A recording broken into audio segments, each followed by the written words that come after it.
i7 ગુજરાતનો અવાજ। નમસ્કાર દર્શક મિત્રો, i7 ન્યૂઝ ગુજરાતીની સાથે હું છું આપની સાથે પાયલ બામભણિયા। તો જોઈએ આજના મહત્વના સમાચાર। નળ સે જળ યોજના હાલ બંધ હાલતમાં જોવાતા પીવાના પાણીની તંગી આવતા ગ્રામ્ય વિસ્તારોમાં હેડપંપ મૂકતા તેતરિયા ગામના મહેશભાઈ ગંગુભાઈ ડામોરના ખેતરમાં હેડપંપ મૂકતા કાળે ઉનાળે મુસળધાર જમીનમાંથી ગંગા ખડકી।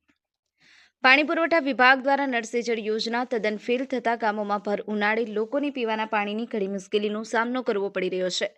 પાણી પુરવઠા અને કોન્ટ્રાક્ટરોની મિલીભગતથી આ યોજના તદ્દન ફેલ નીવડી છે।